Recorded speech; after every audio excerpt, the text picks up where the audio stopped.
Hoy cotorrearemos con Pilar López, especialista en letras en Latinoamérica, sobre quién escribe la historia, presentado por Piel Canela. Pilar, muchas gracias por estar acá, porque siento que viví un proceso con Lu, ¿no?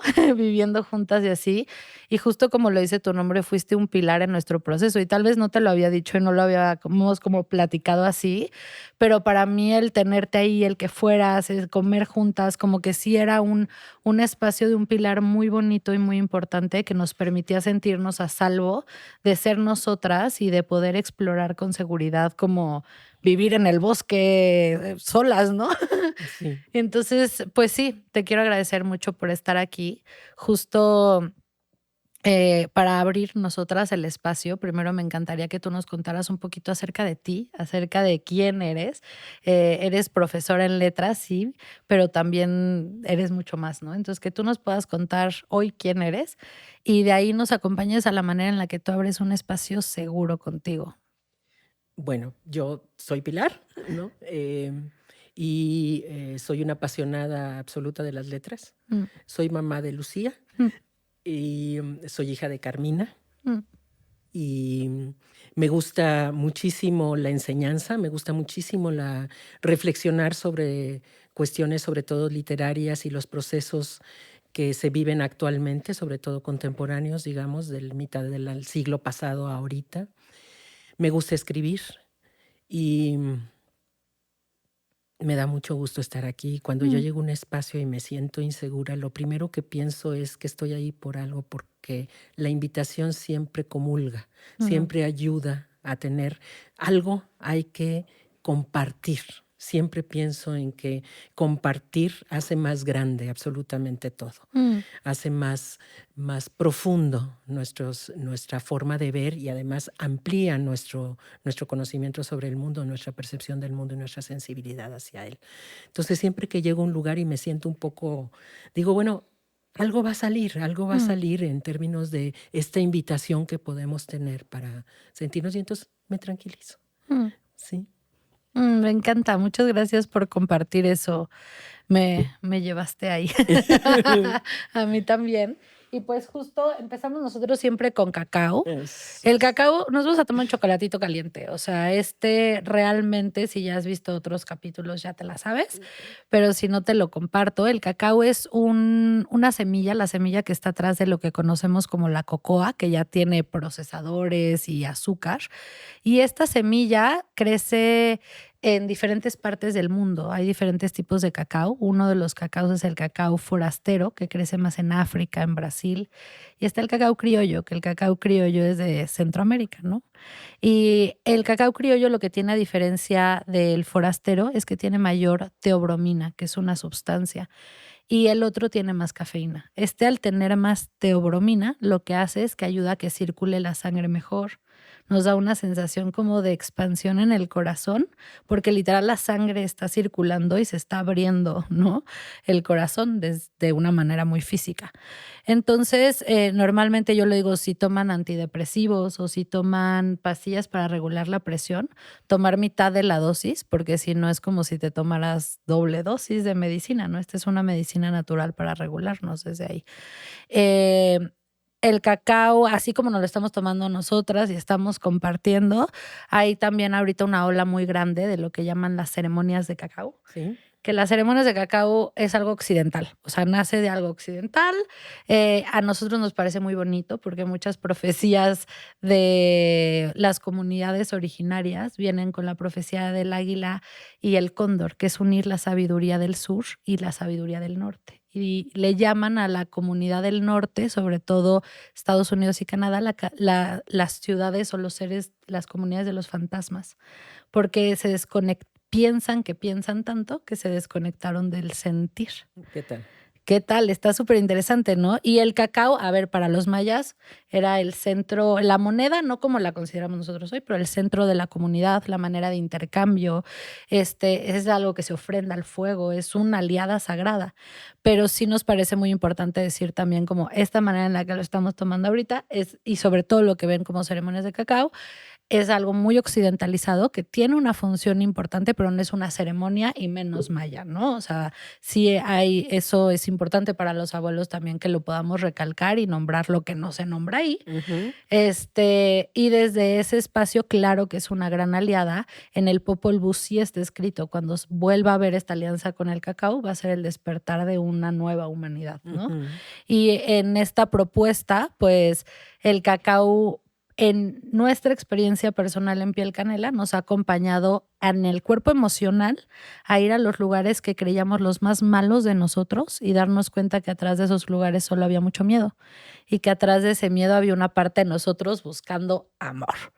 Entonces nos dimos cuenta que afuera, en lo más malo que creíamos, atrás también hay mucho miedo y atrás también hay una parte buscando amor, ¿no? Así sea Trump o o cualquier país o cualquier gobierno, y por más fuerte que sea, pues nos dimos cuenta de esto y el cacao nos acompañó. Por eso es que abrimos con cacao los espacios aquí, porque creemos que atrás de cualquier polo es importante poder abrir diálogos que vayan a ver dónde está el centro, qué es lo que hay atrás de los miedos que tenemos y poder abrir una conversación honesta. Por eso se llama cotorreo y cacao, porque no Ok. estamos ni endoseando el cacao ni tomando, de apropiándonos de ninguna cultura, simplemente lo estamos abriendo desde este espacio honesto y desde ahí, salud, ¡Salud! Pilar. Bienvenida. Bueno, Y ahora sí vamos a cotorrear. ahí está buenísimo. Gracias. Bueno, pues justo algo que hemos platicado y cotorreado en diferentes capítulos es como esta idea de que el tiempo es lineal y que aparte es como que naces, creces, te reproduces, eres exitoso y te mueres, Ujú. ¿no? Y como, pues, justo desde la exploración individual no es tan sostenible, ¿no? Y una de las cosas que yo digo en los círculos es, estamos en una época en la que sea sesgado o no sea sesgado, tenemos mayor acceso a información empírica que nunca. O sea, tú te metes al famoso Google o ChatGPT ahora y pones cómo veían todas las otras comunidades el tiempo que no sea lineal. Y te va a aparecer en 3 segundos una comparativa de 7 comunidades diferentes en un link, ¿no? Es muy impresionante. Entonces, esto nos abre un espacio en el que podemos tomar todas estas diferentes otras maneras de habitar la realidad, de decir, achis, ¿en qué momento nos contamos este cuento? ¿En qué momento creímos que el tiempo es lineal y que la vida vamos siempre en progreso y de dónde viene? Y por eso nos emociona mucho platicar contigo No, hoy, hombre, gracias. para poder ir desmenuzando desde, a ver, esta idea de qué es la historia, ¿no? Es una pregunta muy, muy amplia, pero ¿por qué creemos que la historia es lineal y qué propuestas existen, Pilar, aparte de ver la historia lineal, ¿no? O sea, ¿por qué no es sostenible o qué es lo que se está como desmenuzando un poquito en nuestra propia observación de qué es la historia? Yo considero que primero, naces, creces, eres exitoso algunos, o sea, no todo Los que mundo, tengan el ¿no? Los privilegio que de tengan el tener. privilegio y mueres, ¿no? Y segundo, yo creo que efectivamente estamos muy permeados por una idea que inició más o menos en el 19, en el siglo XIX, en términos de un proyecto civilizatorio. Mm, Veníamos de la conquista y se habían eliminado absolutamente, prácticamente las prácticas culturales de muchos de los pueblos que estaban en Mesoamérica, en Perú, y se había impuesto un proyecto civilizatorio, se había impuesto una geografía en términos de mm, incluso del diseño de ciudades, se había impuesto una religión.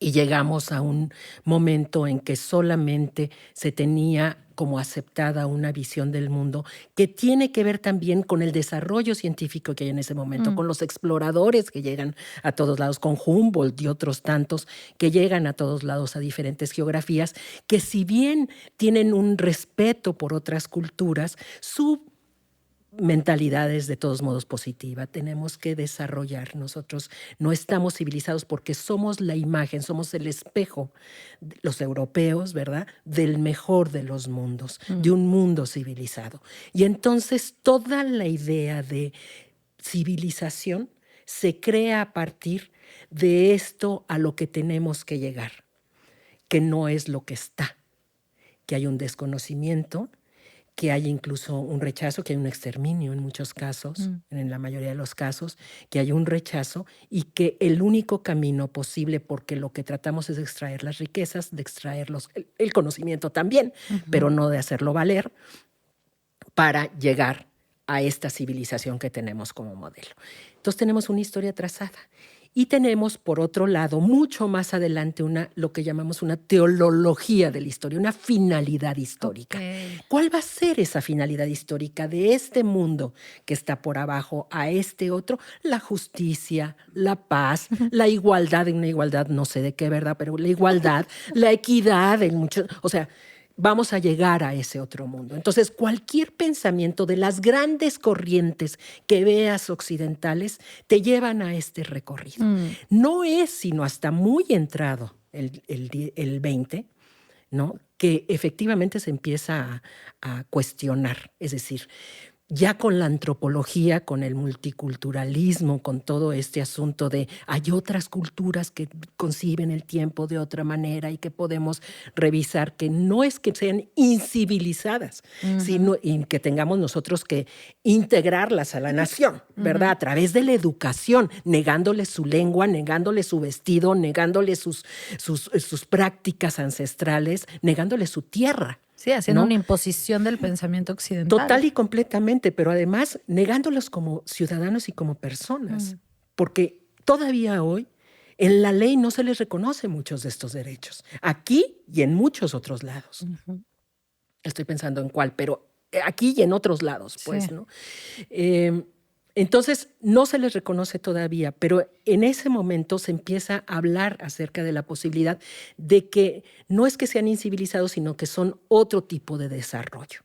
Pero ese otro tipo de desarrollo se reconoce entre un cierto sector, digamos, intelectual, cierto sector estudioso, se permea, pero no permea el modelo de civilización que tenemos desde el 19 hasta ahorita, de cómo los criollos, de cómo se fue desarrollando las clases gobernantes, de cómo se fue dando esta educación y en términos de qué, porque efectivamente estaba todo lo que es el indigenismo, ¿verdad? Para integrarlos y demás. Entonces, no hemos roto con esa concepción.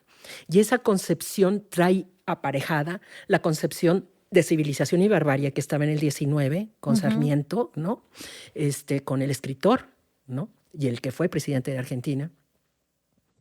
Esa concepción de civilización y barbarie en donde la civilización es aquello que es europeo y estadounidense. La civilización a donde tenemos que llegar es a esa, ¿no? Y sigue permeando. ¿Por qué? Porque los órganos de poder y los que definen la educación siguen teniendo esta idea. No hemos pensado en otro proyecto civilizatorio. No nos hemos cuestionado acerca de otro proyecto civilizatorio. Podemos aceptar ahora la multiplicidad de culturas, pero perdóname, el exterminio sigue. Sí. Y sigue silencioso, ¿no? Sigue a partir de no dar oportunidades a otros.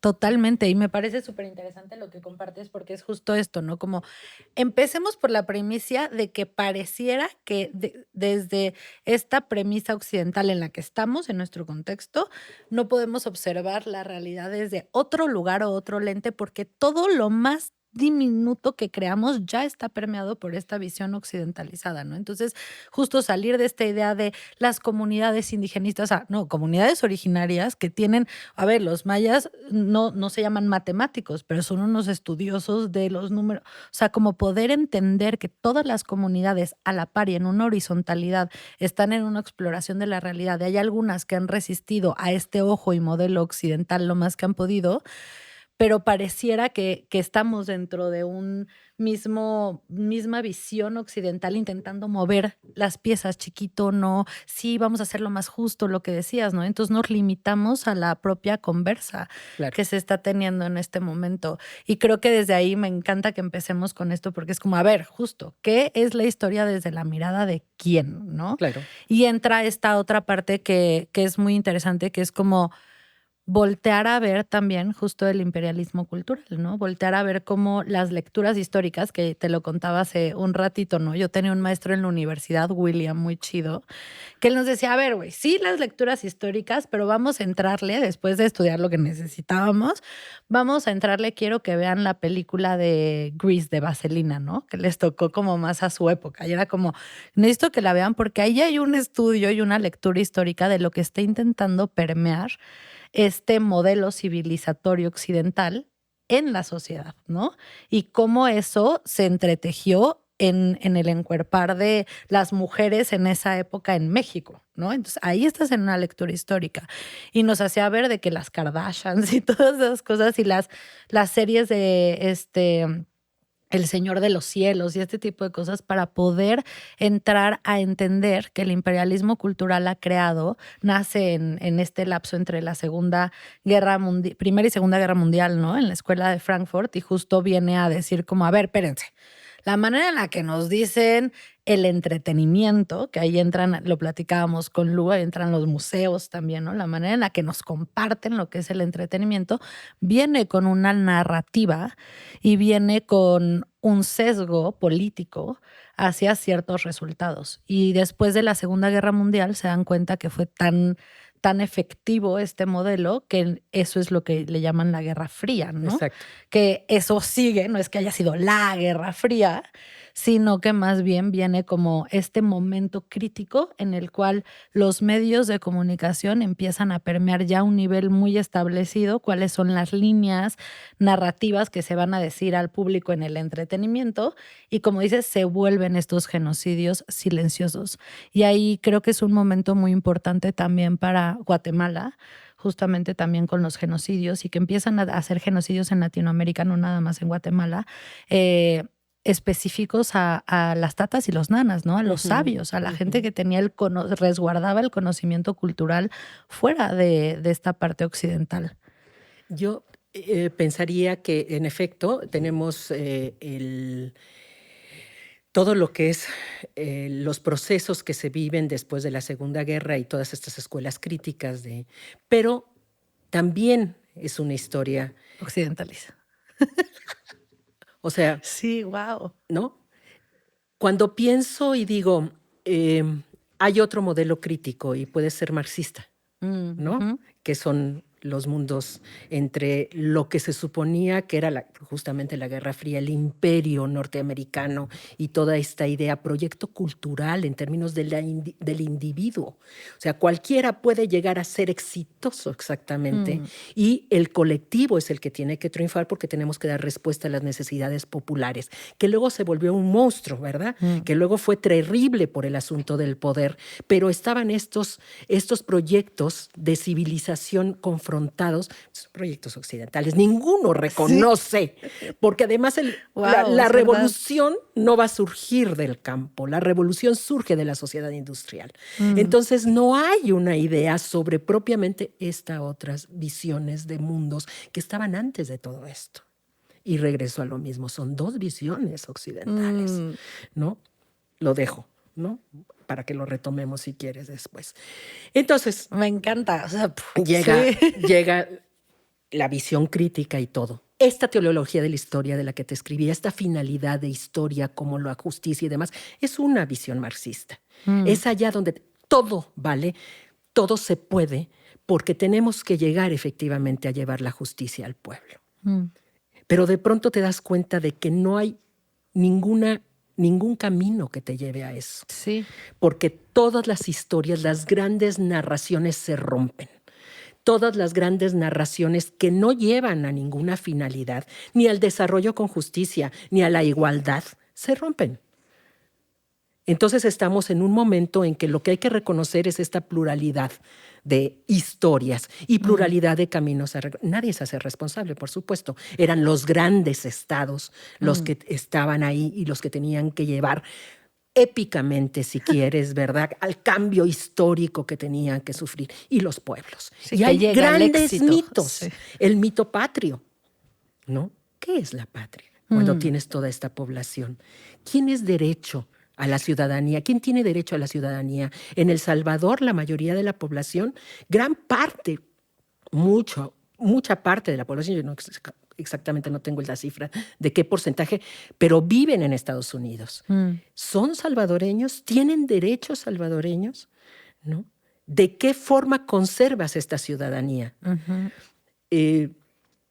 Por ejemplo, el mito patrio. ¿Cuál es tu patria? ¿Sigue siendo El Salvador? ¿Y qué significa que sea tu patria en estos momentos en que está el narcotráfico, las maras, el gobierno del Bitcoin, este tipo de cosas? ¿Qué es lo que significa ser ciudadano en estos momentos? ¿Qué significa la patria para uno ante una geografía como la que tenemos y la división tan fuerte de culturas?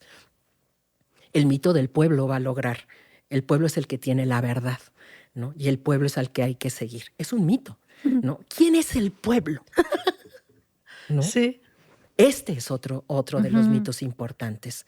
El pueblo como sujeto de su propia historia, a lo mejor, y te lo puedo creer, y hay una larga narrativa literaria en términos de cómo el pueblo trató de ser sujeto de su propia historia a partir efectivamente de las guerras, pero también se quebró, ¿no? Todas estas narrativas lineales que nos cuentan son occidentales porque es lo que nos llega. Sí. No tenemos narrativas, sino narrativas cercanas a la naturaleza, narrativas cercanas a la resistencia, narrativas llevamos aquí 500 años y somos efectivamente pobladores originarios que nos cuenten otras historias. ¿Y quiénes acceden a ellas? ¿En dónde se enseñan? ¿En dónde se ven? Seguimos teniendo, por supuesto, esta otra visión. Después de la Escuela de Frankfurt, después de las guerras en Centroamérica, justamente una de las grandes rupturas que se da es la época en que entran los medios masivos, por ejemplo. Los medios masivos que lo que generan es una memoria instantánea del acontecimiento. Te lo dice la noticia y tú dices, ¡qué horror! Se acabó. Sí, hay un instante. 5 segundos y ya. No hay una reflexión. No hay un traer hacia uno mismo qué es lo que está sucediendo y preguntarse por ello. No hay una posibilidad de acción hacia eso. No hay un cambio de hábito, como sí te lo genera la posibilidad de lectura y comprensión, que es otro proceso mental.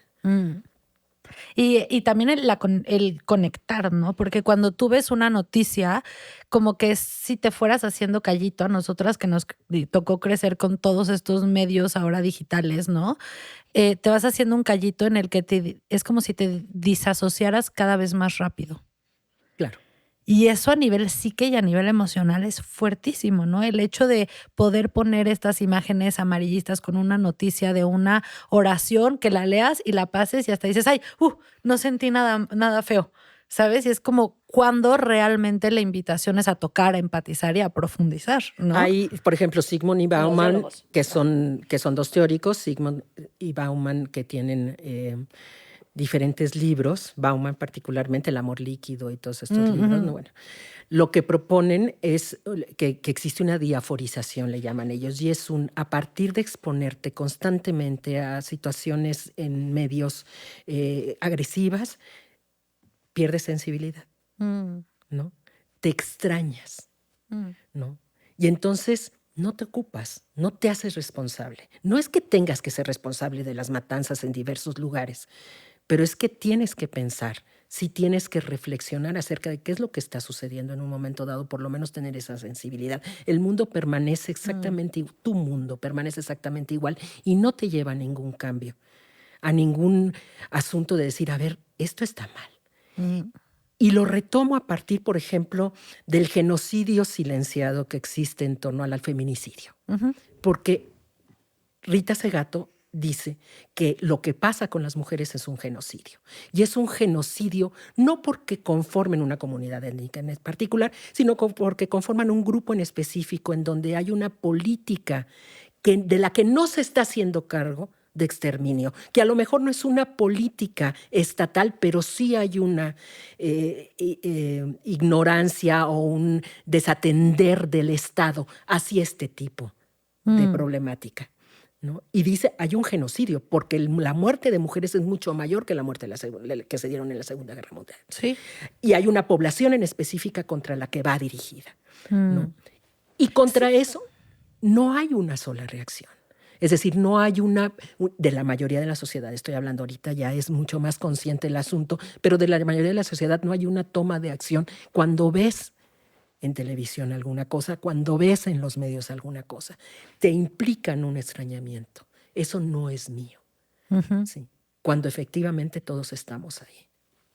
Y que es muy interesante justo en lo que decías, como creo que hay muchas veces, como lo platicábamos antes, que es complicado a veces acceder al entendimiento más profundo porque hemos, sí, habitado tanto esta disociación inmediata de ciertos conocimientos que justo entrar a conversas más profundas y luego se vuelven muy académicas, es como, no, pues así es la vida.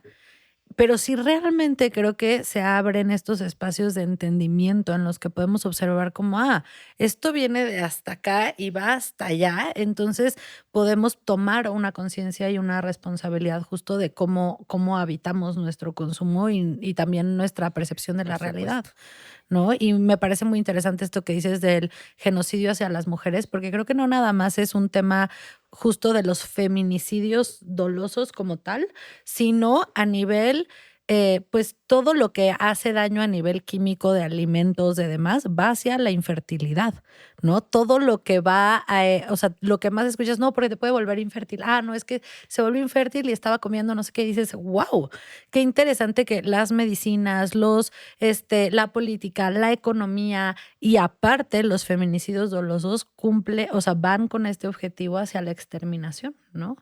Y lo platicábamos ayer con otra amiga que se llama Pilar, que es más o menos de tu edad. Justo hablábamos de Clarisa Pinkola Estés y Mujeres que corren con los lobos y de este espacio de la psique femenina, ¿no?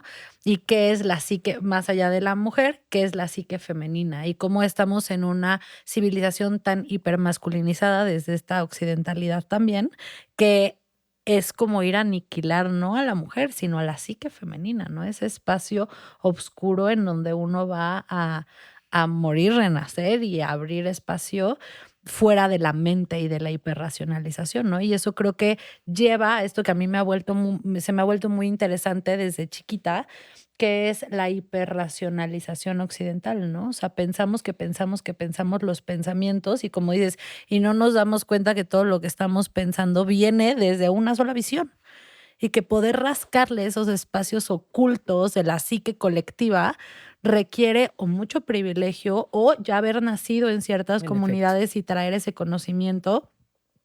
E incluso a mí me ha pasado mucho en muchas cooperativas de mujeres que he llegado que por mis facciones físicas se abren muchas puertas para mí en diferentes comunidades originarias y a mujeres que se ven más occidentalizadas, no.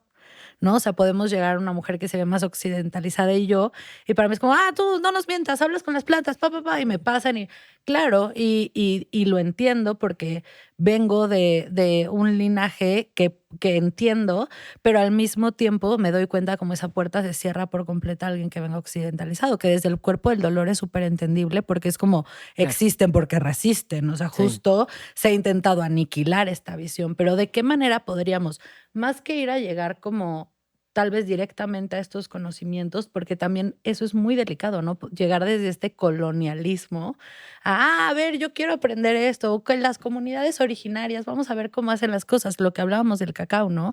¿Cómo podemos, antes de buscar fuera de el occidental, poder realmente reconocer en dónde estamos y desde dónde nos cuestionamos? Porque también creo que en Latinoamérica es súper interesante cómo este ojo, porque lo estoy viendo como un ojito, este ojito occidental, como este lente occidental que todos traemos, pues sí, de una u otra manera, para nosotros es más fácil quitárnoslo que todo el desmadre que traen ahorita en Europa y en Estados Unidos, ya sabes. Y Mira, no, pero sí hay tenemos otras referencias.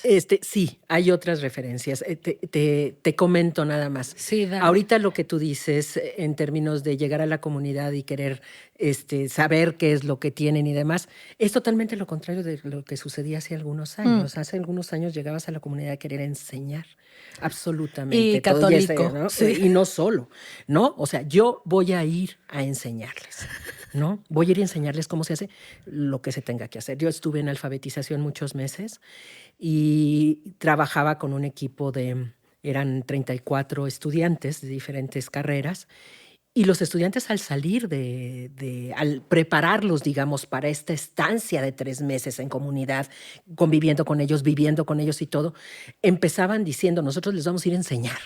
¿No?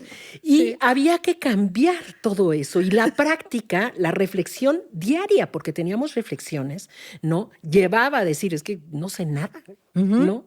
No tengo la menor idea. Claro, estás fuera de tu ciudad, estás fuera de tu zona de confort, estás fuera absolutamente de todo, pero no llegas con los grandes, porque además alfabetizábamos adultos. Sí, claro, ¿no? a los ancianos No llegabas sabios. a decirles, pues aquí les vengo yo a enseñar exactamente, ¿no?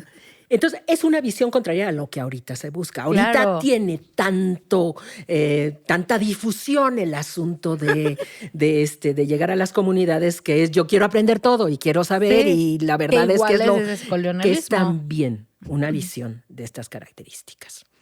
Sobre el asunto de la visión sobre las mujeres. Bueno, estas dos lentes occidentales que decíamos de los dos proyectos civilizatorios, que actualmente ya nos quedan prácticamente, ¿verdad?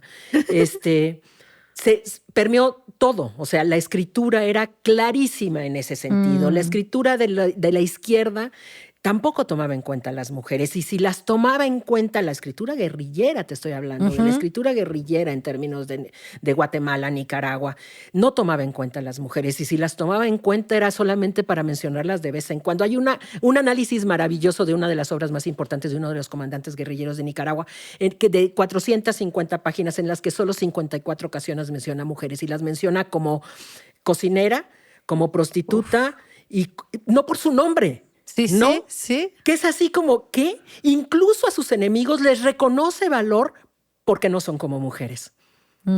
Y estamos hablando de altos mandos de la guerrilla. Sí. ¿no? Entonces, esta visión permea todos lados. Y acá se reconoce, por supuesto, siempre y cuando conserves el asunto maternal.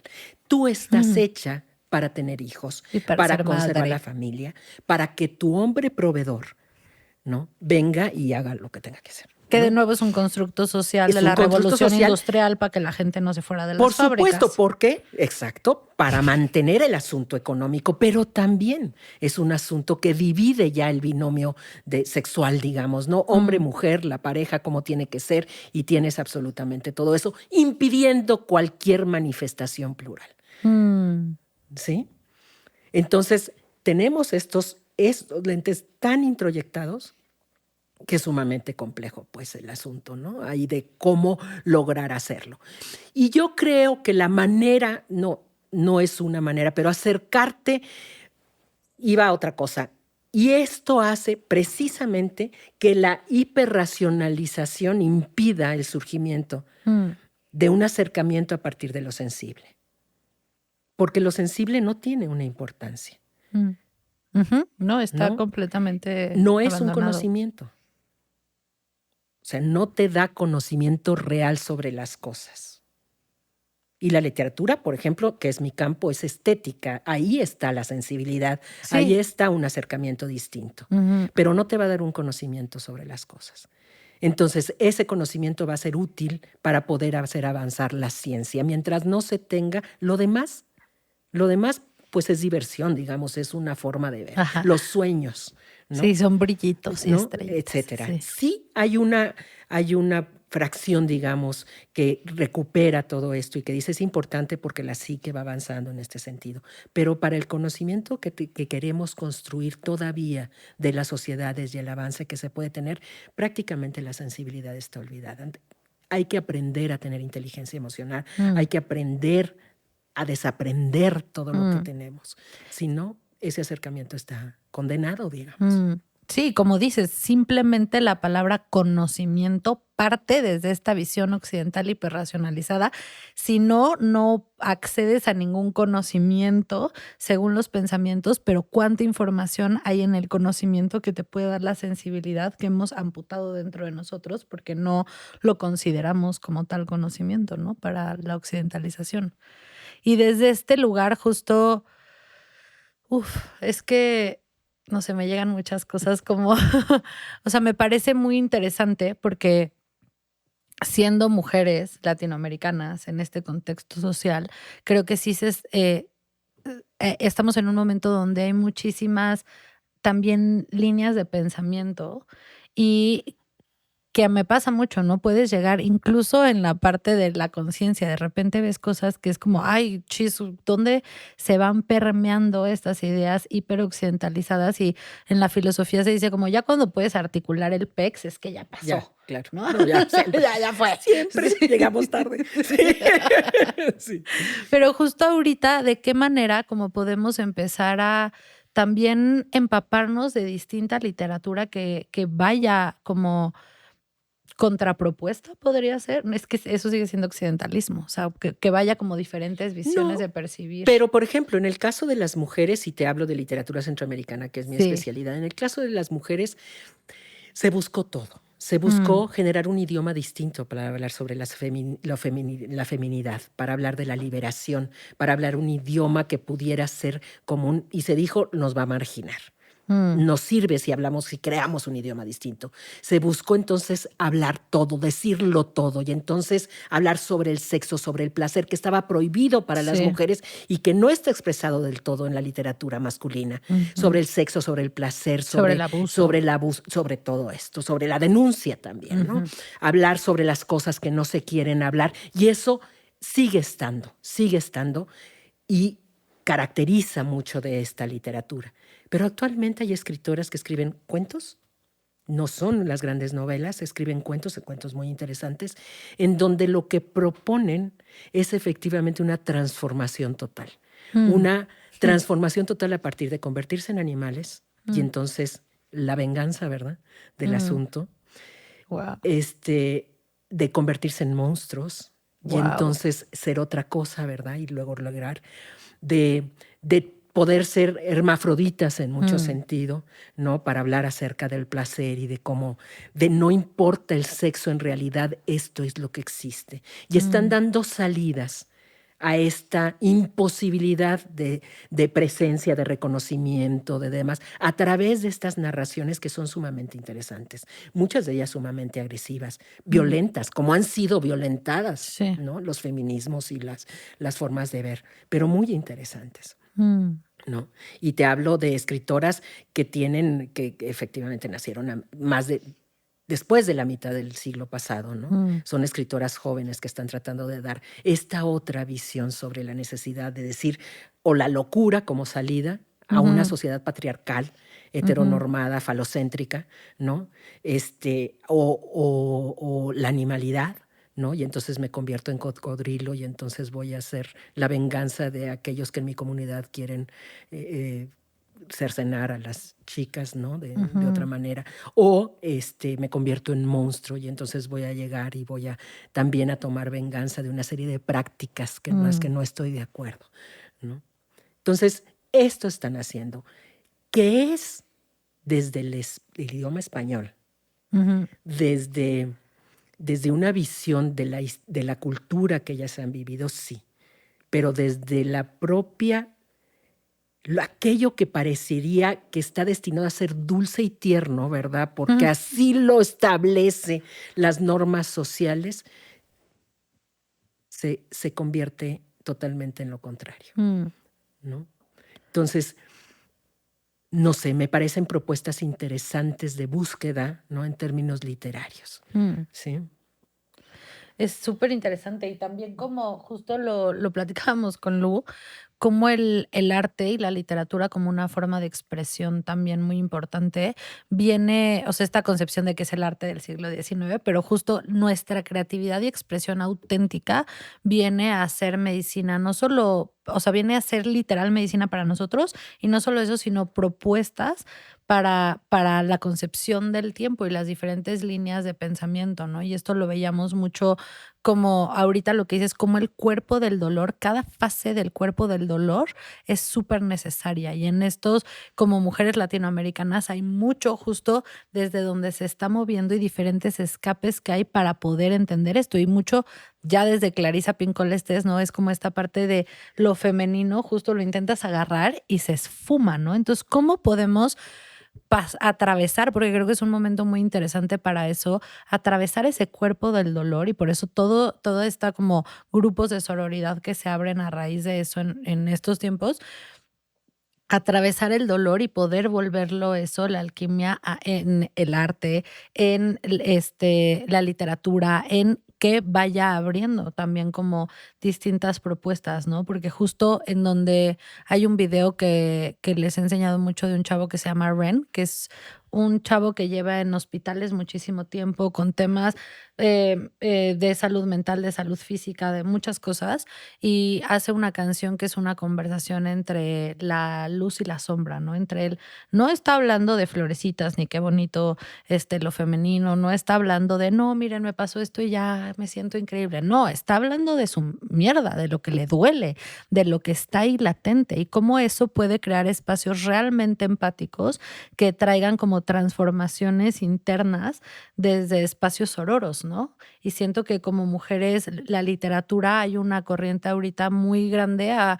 usarla como de manera terapéutica, ¿no? Lo ponen mucho y que yo siento que pues siempre la literatura es terapéutica, ¿no? Escribir es terapéutico, escribir es terapéutico. Exacto. Pero ¿cómo podemos como justo ir desfogando en esta corriente como terapéutica nuestras propias historias y de manera somática a nivel sistema nervioso movemos con el cuerpo al escribir estas historias y las transformamos en algo más, ¿no? Y movemos a leer. Es decir, por supuesto, por más abyectos, terribles, insoportables que sean los mundos que el escritor te presenta, el escritor está escribiendo. Es decir, te está dando esta salida que es la escritura. No importa qué te muestre. Y al momento de leer, nosotros ensanchamos nuestra comprensión.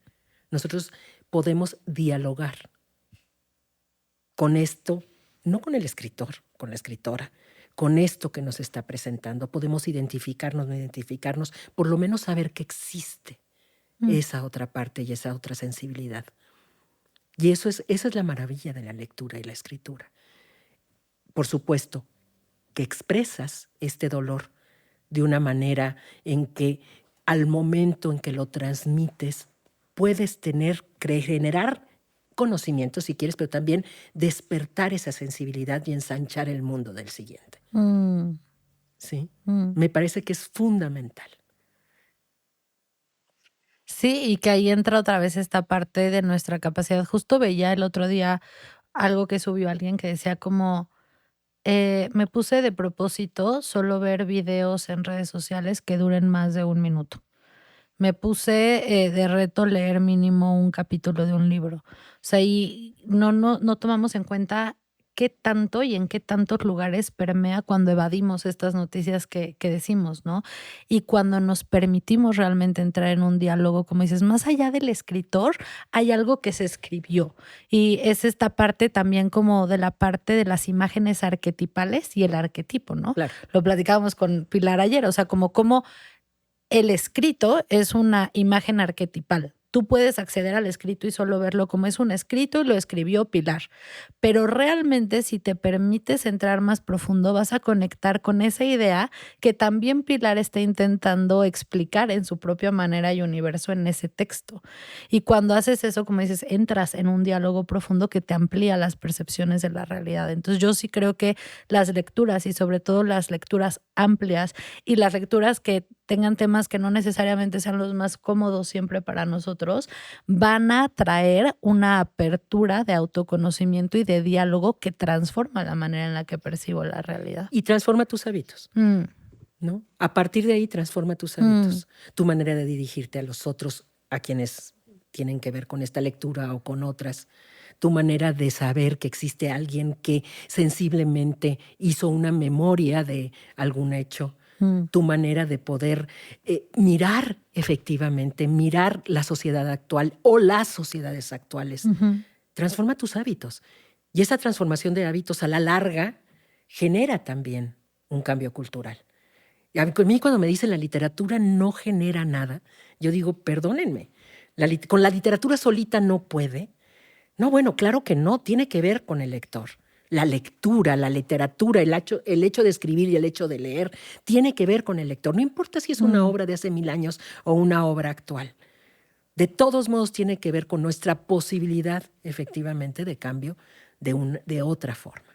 Total, y mi abuelo cuando yo era chiquita lo decía mucho así, yo creo que muy premonitorio el señor, pero mi abuelo era obrero y era minero y él estudió la primaria, creo que ya hasta que mi mamá había terminado la universidad, pero era muy, muy, muy, muy, muy estudioso y nos compartía muchas cosas. Y una de las cosas que me compartía mucho, que me recordé ahorita, es que en los momentos de mayor crisis y mayor tensión, en los momentos de las guerras, es cuando nacen las nuevas corrientes de economía, de filosofía, y todas esas, o sea, porque esta es una visión muy occidental, la filosofía, la ciencia, la economía, al final parten de escritores, de artistas que van a percibir distintos factores de la realidad y cuando un científico lo lee dice como, güey, a ver, vamos a comprobar En esto efecto. y entonces se abre todo un campo, ¿no? Raymond Williams, uno de los teóricos literarios de marxismo, por supuesto, ¿verdad? Porque uno de los teóricos literarios decía que el arte es premonitorio de alguna forma. Lo que va a cambiar primero en el arte y después va a permear la sociedad. Entonces, que analizando estas formas fijas sociales que son los prejuicios, las maneras en que estamos construidos, las relaciones que se dan y todo, cuando tú miras una obra de arte de ese momento que está ahí ya el germen del cambio, y ese arte si permea, ¿no?, puede efectivamente impulsar ese cambio. Me encanta. ¿No? Entonces, la estética, por supuesto. Déjame decirte que temo, ¿verdad? De pronto me entró el temor de que estuviéramos pensando en lo occidental como lo negativo. Este es una excelente cosa que hablar. No. Tenemos que reconocer el lugar desde donde estamos. Porque si no reconocemos el lugar desde donde miramos, no podemos efectivamente acercarnos honestamente al otro. Tenemos que reconocernos y hacer valer el lugar en el que estamos en términos de yo soy esto y esto y esto y este es mi ámbito. Y como yo vea, sé que lo voy a ver con todos estos prejuicios. Entonces tengo que fijarme muy bien cómo lo veo. Totalmente. Entonces no es lo negativo, se trata de poner atención en el sitio en el que estás, en el momento en el que estás. Sí, y por eso me parece súper importante también, porque incluso esta idea de lo negativo y lo positivo es una mirada occidentalizadísima, ¿no? O sea, de lo bueno, lo malo, lo correcto, lo incorrecto, es una manera en la que se nos imposibilita incluso a mirar más profundo, a decir, a ver, no hay una verdad absoluta, todas estas son diferentes propuestas en las que se han habitado diferentes comunidades a lo largo de los últimos 10,000 años, ¿no? Viene como la occidentalización, si no me equivoco. Y desde estas perspectivas, ¿no? Y desde estas maneras de observar la realidad, ¿qué propuestas hay también solamente para poder desde ahí reconocer, como decimos, que hay algo más profundo en nuestro tejido? Por ejemplo, yo soy una mujer occidentalizadísima desde chiquita, ¿sabes? Y que desde ahí viene también esta, como empezar a deconstruir y darme cuenta que, como dices tú, estás deconstruyendo desde un mismo sistema occidental. Entonces, creo que es muy importante, como dices, reconocer en dónde estamos y reconocer también la historia en estas polaridades. Yo digo como, no mames que seguimos hablando de Einstein y de Marx. O sea, está buena onda y todo, pero güey, ¿qué pensamos hoy?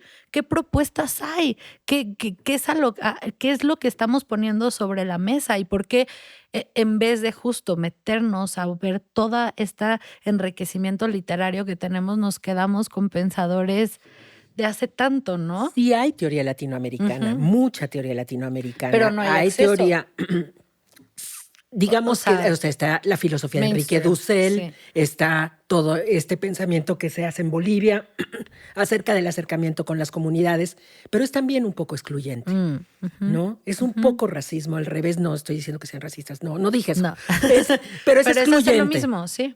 ¿no? Ujú, Y tener efectivamente una posibilidad de acceder a ello desde, por ejemplo, mi sitio, es ujú, sumamente complejo, ujú.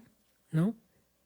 Entonces, hay este otro intento de generar una filosofía específica latinoamericana. ¿Cómo se trató de generar una literatura específica latinoamericana desde el ser latinoamericano? ¿Qué es el ser Ujú, y es que latinoamericano? entramos a lo mismo. ¿No? Entonces, no rompemos tampoco, ¿eh? Sí, No rompemos, pero sí, está ahí como para conocerla, claro. ¿no? Y ver qué es lo Sí. que está proponiendo. Otro proyecto civilizatorio que yo haya podido leer o a través de teóricos después de estos, no. Y está uno ahí. Está Sí, uno que es el presente, sí. ¿no? Monolítico, patriarcal, ¿no? Específico, ¿no? Sí, y eso, a mí eso, como decías, saber en dónde estamos es tan importante para mí por eso, porque es como, mientras creo que siempre tenemos puntos ciegos de dónde estamos y desde dónde nos vemos, hay más posibilidades para vernos, pero creo que parte mucho desde la posibilidad. Nosotros empezamos también este podcast hablando de, a ver, ¿qué es ser humano? ¿Y qué es el feralismo? Ajá. Porque también creemos como, no, ya, fuck the system, abajo el sistema, me voy, los occidentales, ya me voy a hacer yo libre al bosque. Y es como, sigue siendo parte de un sistema, está dentro de ti. Kant lo decía con la ilustración, ¿no? Justo el pex es que lo vamos a interiorizar y nos vamos a creer el cuento y ya está dentro de nosotros. Entonces, y justo no es que sea algo malo, pero reconocer que eso es el tejido que hemos tenido, los lugares en donde es sostenible para nuestra propia vida, yo lo llamo llevar la revolución adentro, ¿no? Darme cuenta en donde la prisa lineal me está consumiendo y dando lo que llaman ansiedad en vez de darme espacio. Como este es un cuento, ¿no? Y empezar a poder tener diferentes caminos para empezar a deconstruir y darnos espacio a habitar como para nosotros tiene un poco más sentido, ¿no? Más que dejarlo allá afuera y también creer que yo me voy de la ciudad y ya salí del sistema, ¿no? Sino más bien reconocer dentro de nosotros todo esto que nos está sesgando, todo afuera lo que está sesgando y desde ahí, ¿qué elijo y desde dónde abrimos espacio Y para cómo te algo más acercas, honesto? exacto, te acercas desde la honestidad. Y eso es fundamental. Mm, Y tienes que ser siempre muy crítica, pero contigo mismo, mm, ¿no? Contigo mismo, ¿de total. dónde estás? ¿No? ¿Por qué estoy viendo yo como estoy viendo esto? ¿Por qué no entiendo esto? O sea, yo digo que es como esto, los viajes siempre tienen que ser un diálogo contigo mismo. Mm. No es ir a otro lado, a ver, es un diálogo contigo mismo y decirte, a ver, ¿dónde estás parada? ¿No? Total. Y a mí me pasa mucho ahorita que hay muchas, yo viajé por muchos años, pero ahorita siento que hay también muchas, y siempre ha habido, supongo, muchas personas que viajan para redes sociales, pero lo hacen desde este lugar súper colonialista y occidentalizado, que es como justo y ojo, justo, no diciendo que es mal bien, solo con curiosidad de la observación de lo delicado también de esas situaciones que llegan a los viajes y entonces suben y en redes y entonces yo estoy aquí viendo, mira la señora y le toman la foto y es como, güey, no te estás dando cuenta que en tu sed insaciable de buscar un sentido más profundo de poder, porque o sea, atrás de todo hay una parte de esa persona que quiere saber distintas maneras de percibir la realidad, pero en este sentido tan colonialista, tan hasta fálico de llegar y tomar de las comunidades, te estás perdiendo la oportunidad de realmente cuestionar tu propia, lo que dices, la autocrítica, tu propia observación, tus propios modelos de pensamiento, tu percepción de la realidad, que es ahí en donde se te va desmantelando la realidad y puedes retejerte, no a que eso para mí fue muy importante entenderlo trabajando con cooperativa de mujeres de diferentes comunidades, entender como, güey, yo no voy a ser una mujer maya, yo soy una mujer occidental, me explico, y desde este lugar puedo co-crear tomando mi lugar también en el círculo de la vida, ¿no? Y justo veo como mucho esta tendencia en este momento de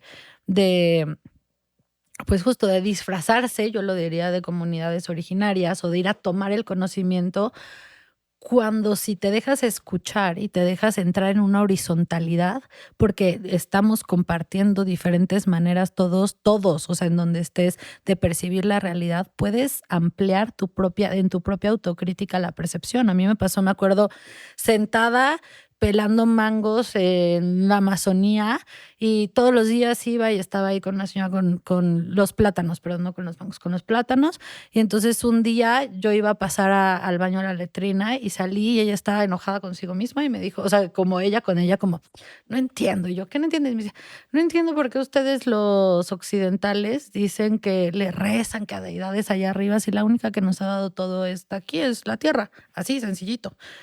A mí eso me cambió la vida. Yo no hablé nada. Yo no le pregunté, oye, pero tú cómo ves, dime a qué santo Déjame le grabarte. rezo. Déjame, me pongo la misma falda que tú. Sí. No, güey, fue desde una autocrítica decir, ah, chinga. Y eso cambió toda mi vida, me explicó. Y no tenía que ver con yo tomar el conocimiento de ella ni ella el mío. Solo desde las dos tener una autocrítica de observación de lo que estábamos compartiendo en ese instante y decir, mira qué interesante, ¿sabes? Tratamos de hacer un diálogo desde una sola voz. Es impresionante. Es decir, queremos construir un diálogo siempre que hablemos nosotros o que dejemos hablar al otro o que seamos como el otro. Pues, ¿cuál diálogo? ¿No? Es impresionante. Sí. Y te lo pongo en un símil literario. Mikhail Bakhtin, un teórico literario, dice que el héroe, el personaje principal, se construye a partir de esta incompletud que siente con el mundo. Hay una confrontación con ese mundo que lo que va a ser tratar de completarse a sí mismo. ¿Y cómo se completa si no es a partir de las voces? Son las voces de los demás y su voz interior la que va a completar este personaje, la que lo va a hacer un sujeto en particular heroico, un personaje central. Qué loco, wow. Es maravilloso. Es el dialogismo, ¿no? Es una teoría de las diferentes voces que existen en la novela y es un momento en el que además se está discutiendo con otros teóricos que dicen que realmente lo heroico es a partir de que el héroe sale y se enfrenta al mundo, no de los conflictos que tienen en el interior con el mundo en el que está, ¿no? Y esta visión lo que hace es la necesidad, efectivamente, traspólala, ¿sí? ¿no? La necesidad de diálogo. Pero no podemos dialogar si lo que queremos ser es siempre ser igual al otro o tratarnos o tener la razón, ¿no? No podemos dialogar con una sola voz. Cuando tenemos la escucha, cuando podemos ver qué nos está diciendo de nosotros mismos cada uno, ¿no? Sí, tomar la proyección para esa autocrítica y autoobservación. Y nosotros lo decimos mucho como ver la realidad como retroalimentación, entonces también en muchos aspectos. Por supuesto. Y sí, me parece súper interesante desde ahí como, pues sí, el entrar a explorar diferentes cosas, tanto lo más colectivo y global como lo más pequeño dentro de nosotros y poder observar en los lugares en donde me está moviendo qué está haciendo y qué me está permeando, porque creo que desde ahí entramos ya en una comunicación fuera de esta parte racional de lo que es el conocimiento, lo que decíamos, ¿no? Darnos cuenta dentro de nosotros cuando se mueven estas situaciones, también desde un lugar mucho más sutil, desde un lugar mucho más sensible, se mueven y se reacomodan cosas que pueden reestructurar todo el pensamiento. Claro. Y ya no entró de la mente, ya entró del aquí, ¿no? Y desde ahí creemos también que hay muchas cosas que entonces se cambian, que justo cuando entras a estos entenderes y estos sentires fuera de la mente, pues entras a otra línea, que eso nadie te lo puede explicar, pero ya entras a decir, chinga, no nada más lo que conocemos es lo que puedo medir y comprobar. También hay algo más que se está moviendo desde el cuerpo emocional y más sutil, ¿no? Entonces nos parece, sí, muy nutritivo. Muchas gracias, Pilar, por estar aquí. Gracias por compartirnos. No, al contrario, gracias. Fue súper, súper nutritiva esta conversación y eso, o sea, como permitir que los lugares en donde estemos nos transformen, entrar en estos diálogos honestos, permitir esta autocrítica y pum, que de ahí se vaya cambiando la realidad y también vayamos dejando que lo que se necesita desarticular se desarticule, ¿no? O sea, y eso entra desde eso. A veces nos desarmamos desde ahí, desde darme cuenta como, lo que sentí desarmó lo que pensaba. Y eso abre otro camino a pensar distinto. Por supuesto. ¿No? Y desde ahí me encantaría si nos puedes compartir, porque a mí me interesa mucho y también yo creo que a más gente también, como autoras literarias o sea, cuentos o algo que te llegue aparte de lo que nos compartiste, Bueno, lo que te nazca. sobre las autoras de las que me refería, está por supuesto Jacinta Escudos, que es una autora salvadoreña, está Sherry Lewis, que es una autora panameña, está Mari Carmen Pérez Cuadra, que es una autora nicaragüense, está Claudia Hernández, que es también salvadoreña. Hay otras novelistas que son muy interesantes. Bueno, Denise P. Funchal, que es guatemalteca, ¿no? Hay otra guatemalteca que es Carol Sardeto, que tiene 2 novelas y tiene un cuento sobre el tarot, ¿no? Que a partir de las cartas del tarot hizo un libro también interesante, son Órale. cuentitos, ¿no? Autores hay muchos, por supuesto. Está, bueno, a mí me gusta particularmente Gerardo Guinea Díez, que es un autor guatemalteco. Está Castellanos Moya, que se puede conseguir porque publica en editoriales grandes y globales, ¿no? Está Sergio Ramírez, que es conocido, está Yoconda Belli, que es de otra época también. Ahorita acaba de sacar otro libro, entonces también no lo he leído, pero sería interesante. Todos estos son autores que son tradicionales, que son canónicos, si quieres, ¿no? Actuales de Centroamérica actual y que tienen propuestas sobre temas o sobre maneras de escribir y de mirar ciertas problemáticas en específico, ¿no? Que puedes encontrar. La mayoría de los que te digo se encuentran o en Amazon o se piden a librerías de Centroamérica y te los mandan. Perfecto, sí. Sí. Ay, muchas gracias, Pilar, de verdad. Gracias por estar aquí, por compartirnos esto. Ahorita me encantaría también, si tienes alguna, ¿cómo decirlo? Como alguna, nosotros decimos como una pregunta que puedas tú llevarte contigo y no una pregunta que te traiga una respuesta, sino una pregunta de autocrítica que nos ayuda a abrir más preguntas dentro de nosotros, ¿no? Entonces creo que desde cómo acercarnos, bueno, creo que ya te llegó una así. No sé, a ver, sigue. Como alguna pregunta que nos pueda ayudar tanto a cuando nos acercamos a intentar no voy a decir entender, pero intentar observar lo que llamamos la historia o intentar acercarnos a algún texto desde, sí, alguna pregunta que nos podamos hacer para llevar a esa autocrítica y para, pues sí, ir. ¿Qué me pasa? Cuando me acerco a un texto literario, particularmente de ficción, que es lo que más me gusta, no me acerco a él preguntando. Me acerco a él sintiendo, ¿no? Y de pronto ilumina, porque ilumina, ¿no? Y porque dices, claro, es que lo que sea, ¿no? Ilumina, así terrible o no terrible, te ilumina una cierta realidad que desconocías o te profundiza un cierto sentimiento o te ayuda a ubicar en ti cierta cosa. Si lo lees una segunda vez, por supuesto llegas con preguntas. Y mi pregunta en general es, ¿qué desconozco de todo esto que me dice? No qué me está diciendo que sea igual a mí, sino qué desconozco de todo esto que me dice. Y desconozco prácticamente todo, ¿verdad? Siempre. Me encanta. Ay, muchas gracias, Pilar. Está súper nutritivo esto. Me lo voy a se quedó en mí. Y bueno, para cerrar, normalmente compartimos una cartita del oráculo. Ay. Y de nuevo, así como, o sea, nosotros no pretendemos endiosar un oráculo, sacamos las cartitas del oráculo como una manera en la que reconocemos de nuevo que la realidad afuera es una retroalimentación de adentro.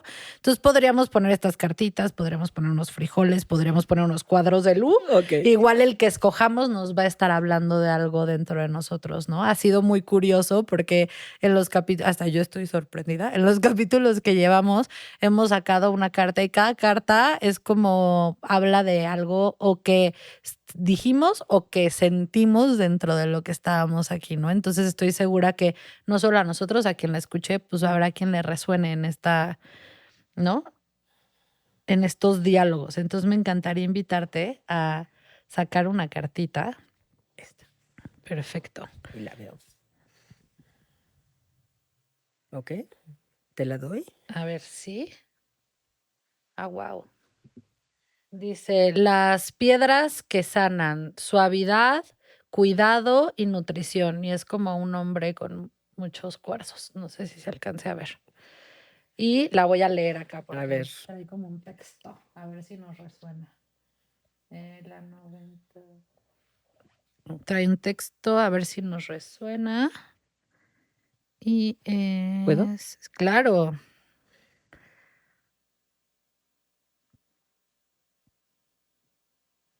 Tal vez estás en un proceso de poder mover algo físico, mental o emocional o espiritual.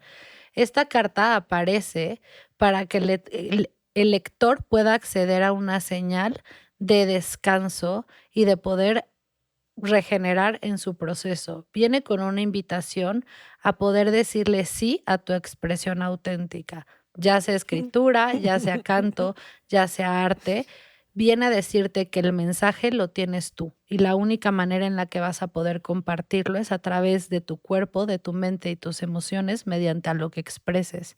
Así es que trátate con cariño, replantea qué es lo que te quieres cuestionar y permite que tu cuerpo en su expresión pueda contártelo. ¿Qué tal? ¿Qué tal? Y dice, escojo ir suave y tratar a mi cuerpo con amor, ya que de ahí nace su auténtica expresión. No, bueno. Mira.